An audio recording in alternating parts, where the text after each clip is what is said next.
Hey everyone, this is Rich. I'm joined here with my good friend, Dr. Suzanne Fox.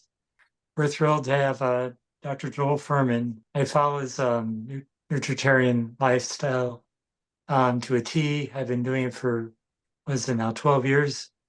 I've lost 150 pounds and keeping it off and feel great. And I can't imagine eating any other way. If you want to check out his book, Okay. Eat for Life, and that's one of his best books. He started with Eat to Live. I think he recommends people start with Eat for Life now. And he has drfuhrman.com now, which is taking memberships. If you want to ask questions to the doctor, feel free to join. I highly recommend his work. So welcome, Dr. Fuhrman. If you want to say a few words before we start.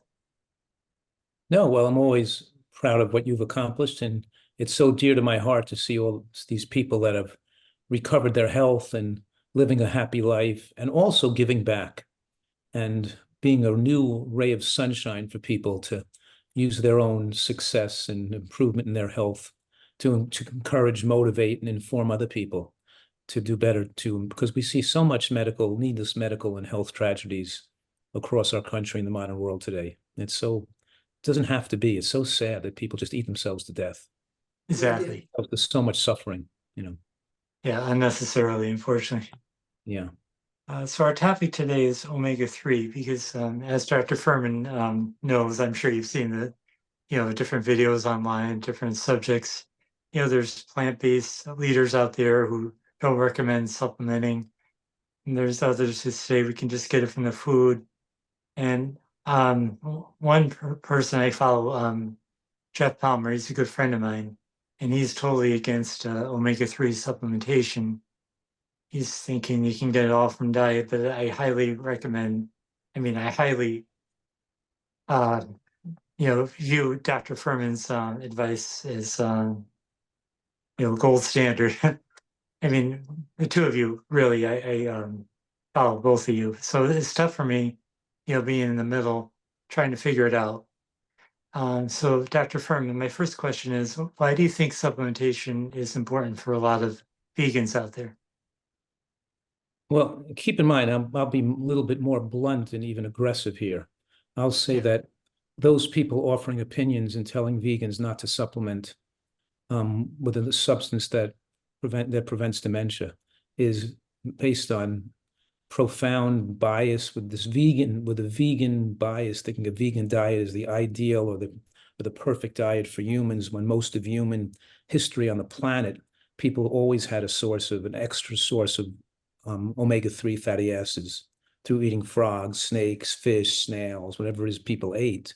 They weren't strictly vegans through human history. It's just such a distorted and irresponsible position.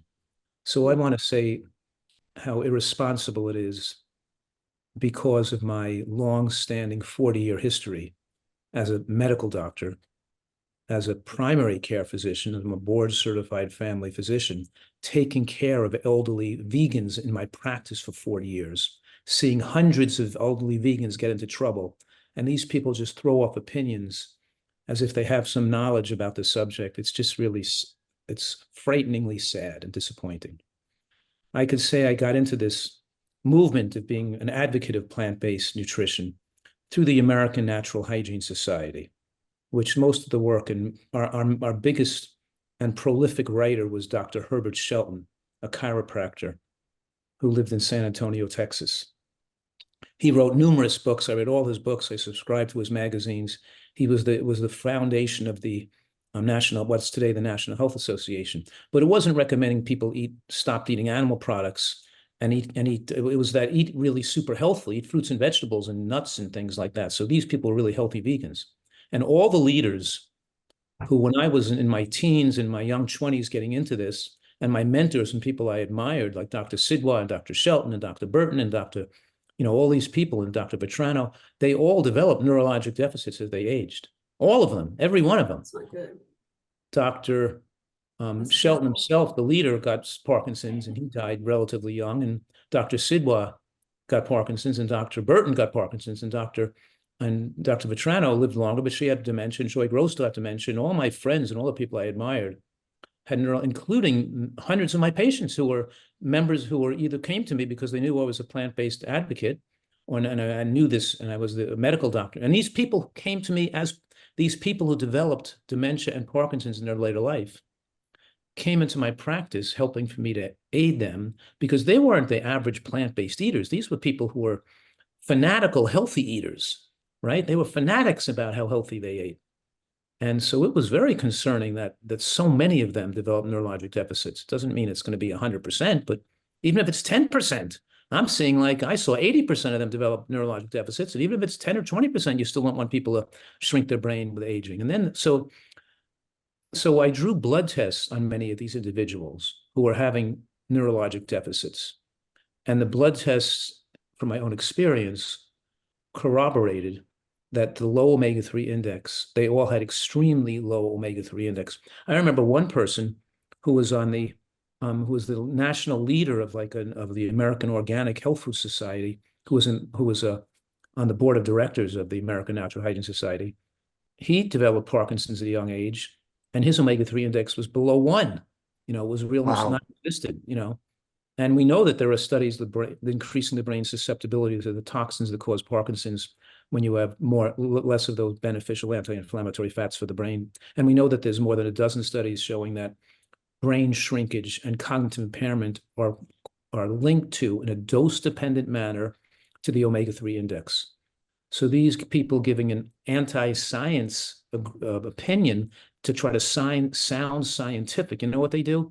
They come up with some theory, some scientific sounding theory, how they can disregard the whole plethora of evidence, plus the fact that I'm saying my clinical experience over the last 40 years, seeing all these healthy vegans develop these brain problems, and they were taking B12. They were not B12 deficient. The two major elements that a vegan could cause neurologic deficits in a vegan is B12 and DHA deficiency. Let's be clear. Now, people give these irregular or these irresponsible or illogical arguments. This is what they say. There's not more dementia in a vegan. There's more dementia in standard American diet. So why do we have to think about a supplement omega-3 fatty acids? Vegans have less dementia. Okay, that's true, because the major cause of dementia is eating a lot of animal products, high cholesterol, poor circulation of the brain due to lack of phytochemicals and antioxidants in the diet. Obviously, the standard American diet is extremely dangerous to the body and the brain. And just because you don't buy a car by comparing it to a junkyard wreck, just because vegans have less dementia than standard American diet is not an argument. And so most people eating a standard American diet aren't getting dementia because of omega-3 deficiencies, because they're eating animal products and have some, and maybe they are getting some, but it's a small contributory effect of dementia in a person eating a standard diet. So any studies on standard diets and standard eating people is irrelevant whether omega-3 index correlates with dementia on those people, because it's going to underestimate the effect of the omega-3 index on people eating all these other causes of dementia. But in a vegan population, now you've removed those 90 other causes of dementia, and the one cause that's left is B12 and DHA deficiency if a person is deficient. And I'm saying all these people with DHA deficiency develop Parkinson's or dementia. I've observed it over and over and over again. Plus the fact that these studies showing the omega-3 index correlates with brain shrinkage and dementia are done in standard eating people. So the results of those studies even underestimated the effects of omega-3 index on dementia, because they were doing it in populations that had other causes of dementia mixed in. And it still showed the omega-3 index was a major cause of dementia and brain shrinkage, even in that population, let alone a vegan population. So people, and they make the most ridiculous comments, and they say, oh, well, I'm feeling fine. My body's, I don't have any problems with DHA. As if they're feeling fine. You don't always feel bad when you're DHA deficient. You're aging yourself faster. Aging occurs so slowly, incrementally, and you lose your memory and and the time you get to a point where you know you have a problem, it's going to be too late to fix it. So almost every argument they give is utterly ridiculous. So they're saying, oh, well, if you take DHA, it'll suppress the body's own production of DHA. Yeah, I've heard that too. Yeah, these arguments are so silly, because the omega-3 index reflects the amount of omega-3 over a long period of time because they're on the red blood cell membranes, right? So we know that, but in any case, and then the other argument, so that's a theoretical argument, a hypothesis. It'll suppress your own production of DHA. And that the DHA in the blood is not necessarily a DHA in the brain and measuring in the blood, but these are just guesses, hypotheses, because the real money's in the studies that show that, okay, if you have one study that showed that a low DHA was acceptable in an elderly person, and these populations with low DHA didn't have increased risk of dementia, then you could argue, well, what's the reasons why that occurred? Why did this population with a low DHA not have higher risks of neurologic deficits in later life? But there's no such studies. All the studies show that low levels of DHA are associated with cognitive impairment and brain shrinkage. So they've got to disavow all those studies out there that corroborate each other. Plus my own personal experience as the doctor who's most cared for elderly vegans who followed a vegan diet for most of their life. Because we started back in the 1940s and 1950s when people were following Dr. Shelton's works through the American Natural Hygiene Society and the early adopters of veganism through the American Vegan Society, headquartered in Malaga, New Jersey, when I was the Jersey physician, caring for these people from these, that would come in from really all over the country and even flying from all over the world to see me, when they developed problems. And the other argument I've heard somebody give is that, oh, taking the DHA could cause a problem like prostate cancer. Yeah, that was my next question. Yeah, or blood thinning effects or what other damage from high levels of from people taking DHA supplements. Also quite ridiculous arguments. Number one, deficiencies of nutrients cause problems, and excesses of nutrients cause problems too. Too much iodine can suppress thyroid function, but too little iodine can cause hypothyroidism. Definitely, we have to have the right amount.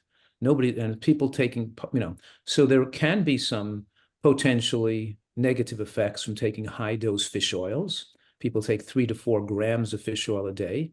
So let's address this. Number one, there's lots of studies on prostate cancer and omega-3 exposure and fish eating.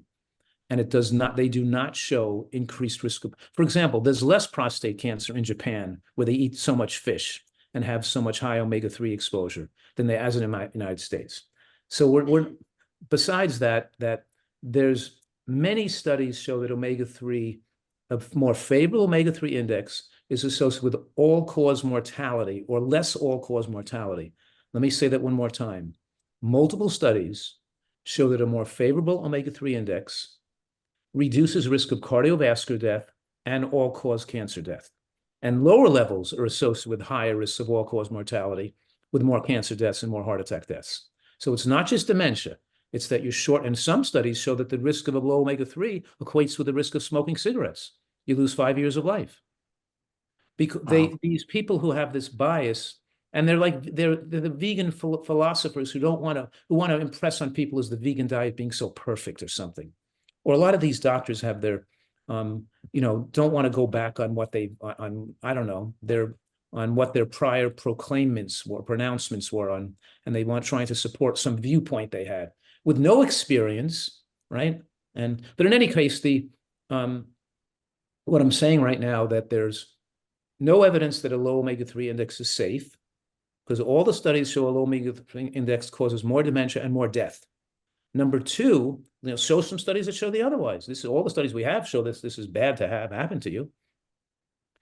The one study they pull up to show an increased risk of more aggressive prostate cancer in the group who had lower level of DHA was a study which didn't measure long-term exposure to DHA.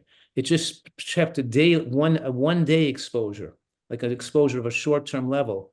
And that study showed that people with prostate cancer had lower levels of trans fats, and people who had less aggressive cancer or had higher amounts of trans fats. Trans fats are the most dangerous fat you can eat. That's like Crisco oil, and it was taken off the market. They outlawed them, right? Because they're such strong heart attack and cancer promoters. So this study showed that these trans fats are actually good, not bad. It's against every other study ever done. Huh.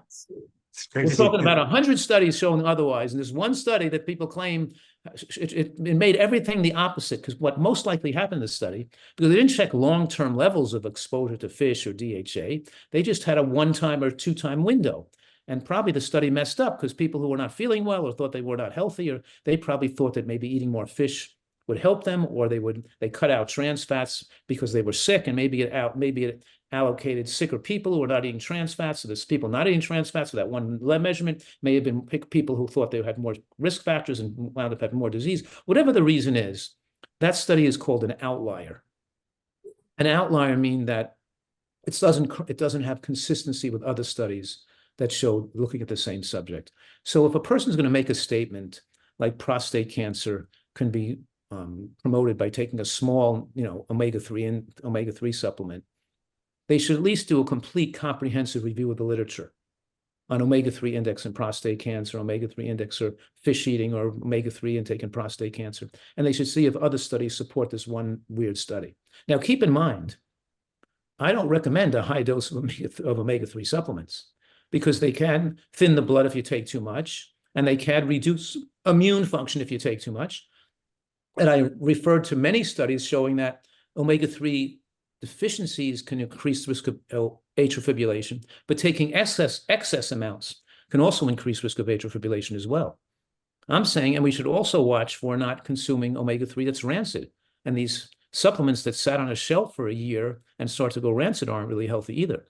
But taking a small amount of a non-rancid vegan DHA is brain and health protective for vegans with no DHA exposure. And to think otherwise has a very narrow tunnel of hypotheses trying to justify why that person shouldn't take it. And it's so irresponsible to put a person in trouble like that, especially with all the needless deaths and brain problems I've seen from this issue. Yeah. But in addition to that, we also have the ability to measure DHA in the blood, the omega quant, or to look at the omega-3 index. And most of these studies use that test, use the omega quant or the omega-3 index to measure a person's risk. And that if you don't want to take the supplement, you can see if the blood level is okay without it, because there are some people whose levels are okay without taking a supplement, but it's not the majority of people. There's a study done that I, as president of the Nutritional Research Foundation, we allocated funding so we test the levels on 150 vegans who are not supplementing, and it showed that about, I think, 60% were below 4, which means probably around 75–80% were below 5. And that's, when about 20% were below 3, very dangerous levels. You know what I mean? Yeah, so it's scary. It showed that most vegans didn't have good levels, and with a small amount of supplementation, it fixed those very low levels. I'm thinking of somebody like Chef AJ. She was open about her omega quant test. She's one of the lucky ones. Hers were over 5.5, I believe. And right, I know that my friends Robbie and Robbie Barbero, he also had a level, and Cyrus and Robbie have levels that are like 6.5 or 7, and they're not supplementing. So that it's possible to have an okay level without supplementing, that's for sure. But you should always test first, right? Yeah, but if you don't want to and so it's okay to, maybe everybody doesn't need to supplement, but the point is if you need it, you have to take it, right? Yeah. And majority of people do need it, no matter what because the amount of conversion from the ALA from flax seeds and green vegetables into EPA and DHA, that's genetically determined to a degree. And with all the nutritional gymnastics of cutting out fat, that may work for some people, but for most people, it doesn't work. They still have very low levels. Right. So I had some questions about the supplements. Well, part one is how do you determine what dosage to take? And part two is, I know you say there's no benefit for seniors for their brain health, but for people like in their 20s and the elderly, do they still benefit from taking a supplement? Well, I'm not saying there's no benefit for the elderly for their brain health. I mean, why should their brains deteriorate faster? I mean, I'm just saying that as dementia and memory loss increases, the chance of bringing a person back to normal decreases. With any disease, as it gets more advanced and as you get older, it's harder to repair the damage. It doesn't mean I won't try to fix things in the elderly, because maybe we'll slow down the rate of decline, or maybe we'll stop it from getting worse. We don't know. Whatever it is, I'm not going to hold back the fixing the problem just because they've gotten older, but I am very skeptically pessimistic about people waiting till they get brain shrinkage and then trying to grow back new brain again by taking a supplement. It's just that brain tissue doesn't change much, and it's hard to grow back new brain tissue once you're shrunk. So we don't want to, and your brain size in later life is proportional to your omega-3 index through your whole life, not to your omega-3 index in the last 10 years of your life. So we want to keep our omega-3 index favorable our whole life to maximize brain size and function in later life. It's like another vegan argument is that, well, there's not more of this and more of it, but, they're saying that, well, this is not necessarily, a person's not going to be demented at the age of 70 or 75. But here's the point. If we're all eating this super healthy diet to live longer, and we do manage to live to be 80, 85, 90, 95, or 100, then we have the opportunity for our brain to shrink, our muscles to shrink, our immune system to shrink. Then we're living longer and we have to pay more attention to these factors that affect brain size in later life, because we're living longer and we want to live longer with a full brain. If you're going to eat, and if you're going to eat sloppily and be dead at most Americans by the age of 80, then who cares? Let your omega-3 index be whatever you want. You're probably getting by with enough omega-3 index. So the body will make enough omega-3 to get by to live, but not to have an optimal lifespan and an optimal brain size for life. And maybe not to have the optimal amount of intelligence in your children if you're a vegan not supplementing. You can still survive and live, but you're not going to have optimal results. And I thought this is all about recommending what's optimal for people. My niche is not to, appeal to the masses or to, it's to appeal to people who want to know what's the best recommendations to prolong human lifespan, our health span, and our play span, and maximize human performance. And that's why your message resonates with me, because I take pride in my memory. I think I have a pretty superior memory compared to some. And I don't want to be like that elderly person, when I get that age where I don't have my brain working. It's a sad thing to watch in other people. And people need to realize if they're living longer, they need to start worrying about these things. Yes. And the people bringing up these risks are concocted, hypothesizing, and do not have any evidence that even weighs in comparison to all the huge amount of evidence showing low omega-3 index is dangerous. It's ridiculous, Yeah. This is Dan. I think you had some questions as well. Yeah, I mean, so you test this by going you ask your doctor for a quant omega test? No, Is that? Well, you go, Dr. Fuhrman. I mean, I've done the test. I know how to do it, but I'll let you talk about it. Yes. The problem is I think the Quest blood test, called Omega Check and not the Omega Quant, uses a different scale than the Omega Quant test.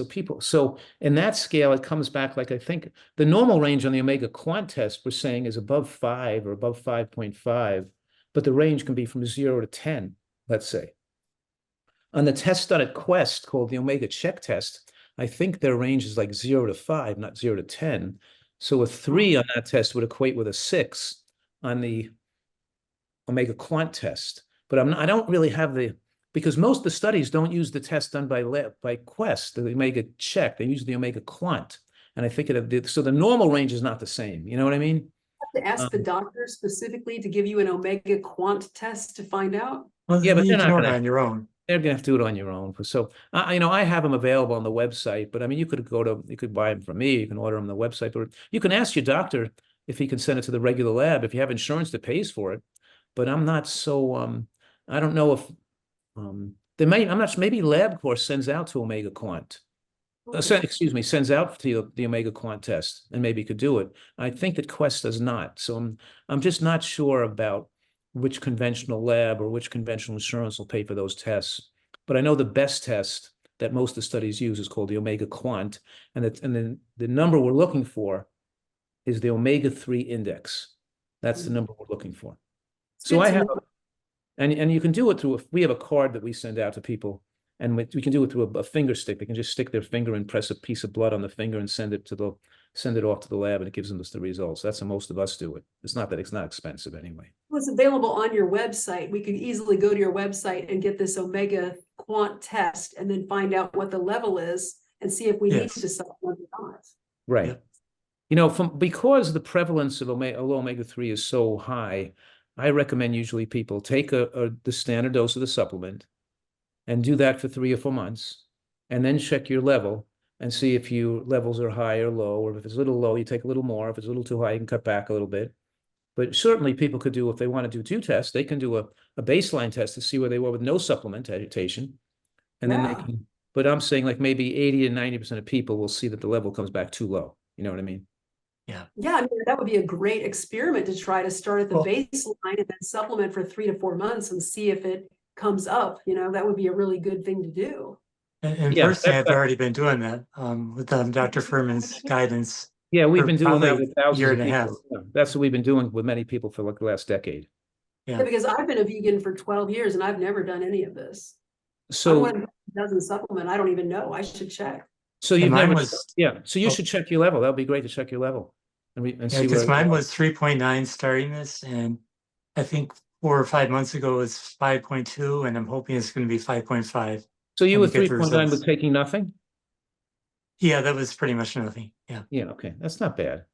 You know, at least it wasn't 2.9, you know what I mean? Or 2.1, yeah. You know. Yeah. Well, I'm excited. I want to see what mine says. Goodness.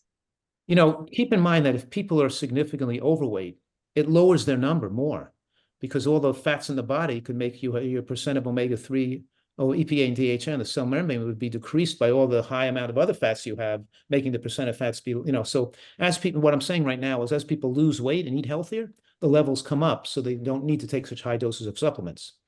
Also, we don't need a huge dose that would have those effects like high dose fish oil have, number one. And number two, I started making EPA and DHA because of the rancidity factor, because I've done this for so many decades. When I started recommending people take omega-3, some people developed a bad taste or some indigestion from it. And I sent these omega-3 products to testing laboratories to test for degree of rancidity. And what we found was that the degree of rancidity was proportional to the time the DHA was spent at room temperature. We had them save them on the shelf for 3 months, 6 months, 9 months, 12 months. And every time we kept it on the shelf longer, it kept getting more rancid every month on the shelf at room temperature. So the older the product is from the date of manufacturing, the more rancidity builds up until it can taste like gasoline after a year and a half or something and not be a healthy product, you know? Does that mean we should keep it always in the refrigerator? Yes, you should keep it in the refrigerator, but it doesn't matter that much, because if you're getting one little bottle, you use it up in 4 to 6 weeks. You're not letting it stay out of the refrigerator for months. But many of these products on the shelves of health food stores could have been manufactured a year ago or 6 months ago or more than it, and could have developed significant rancidity. So we started making it in glass bottles and dark glass and packing it and having it stored in our warehouse in large refrigerators. So we keep it, so when people get it shipped to them, it's not a product that's been out of the refrigerator for 6 months. It's a product that's never been out of the refrigerator. So they're getting a fresher product. So freshness matters. That's why I got into making DHA, because when I found this out like 20 years ago, when I was looking into this, that one company in America made all the DHA. So all the different brands of DHA from 10 different companies selling plant-based DHA was all made by the same company. They're just packaging, and maybe some add vitamin E to it, some add this preservative, some add, but it's all the same stuff. So when I contacted the company and said, well, your stuff is rancid, what can we do to protect it? They said, the only thing you do to protect it is pack it in glass, keep it out of the light, and keep it refrigerated. So I said, well, how can you make me some of that for my family, for my patients, So I started doing that, making it, it's the same stuff. It's just kept fresher, It's a good idea. Yeah. It is. So my question is, Oh, you go, Suzanne. It's just all in the details of just checking it all out to make sure. It sounds like Dr. Fuhrman's done his homework on this. And Oh, we yeah, should- yes. yeah. But Yeah. my question is, I'm still not clear at how you decide the dosage. Do you just wait until you get lab work results, the omega quant test, or I mean Well, the average person? How do they determine the dose? we determine the dosage based on testing to see what level most people need to bring it up to a favorable level. So we're keeping it, so we don't want to maximize the dose. We want to minimize supplement use. We just want to keep people up to the sweet spot, not to get excessive amounts, So let's say we're recommending a relatively standard dose. And in those 150 vegans who came back with deficient, we gave them that standard dose and retested them in 4 months. And we found that those people, most of the people taking that dose were brought back up within the normal range. So we've done it through testing, but testing doesn't tell you about you. It tells you about where most people lie. Every individual is different. So we start out with a standard dose, and then people could take a little less or a little more based on their blood work, Yep, makes sense. Like vitamin D. I don't recommend people take high dose vitamin D, but it does seem wise to get a blood test, to see that you're maybe not really deficient, but the normal level of vitamin D is between 30 and 60. But I have plenty of, if people's taking a dose of supplement, they're getting, and their levels are running 26, 27, it's okay. They could stay with what they're doing. Just if they're not really super low. If they're really getting very low, like below 20, then we got to really be concerned. You know what I mean? Mine's at 36. I'm really proud of that. I don't take any vitamin D Yeah, mine supplements, was but I'm- about that too. Yeah. 36 is excellent. And you're right. If your level's 36, you're fine. Yeah. Doing good with that. Yeah, it's better to go by the blood test and not overtake things, Yeah. because so many people are telling you 36 is not good enough. Take another 5,000, get it up to above 50. Too much is not good either. You're back, above 25 is probably good enough. Yeah. Dr. Fuhrman, do you take vitamin D yourself? I mean, you're in California now. You probably don't need to with the sun. Yeah, I do, because I get out there in the morning, but I don't really, I'm mostly covered with either, a non-nano zinc oxide sunscreen or wearing clothes protection because I'm out in the, so I don't spend a lot of time in the sun. So I get some sun and a mixture of, a moderate dose of D, but in any case. Yeah. Makes sense. Yeah, So this is very helpful because I really wanted to put it to bed that this debate is ridiculous, and it sounds like we It's a really need to ridiculous take debate that we need people to are gonna take it say serious. that after we eat we're in a super healthy diet, eating more vegetables and beans and onions, and a little tiny bit of DHA is going to increase the risk of prostate cancer and have some negative effect, is so ridiculously ignorant and illogical. You know what I mean? It's just so illogical. And all through human history, people were taking external sources of DHA. They weren't vegans. So why would a little bit of vegan DHA, a tiny bit of vegan DHA is also going to turn these healthy diets into bad diet, increasing risk of prostate cancer, which is caused by eating junk food and animal products? The whole thing is nonsense. Right.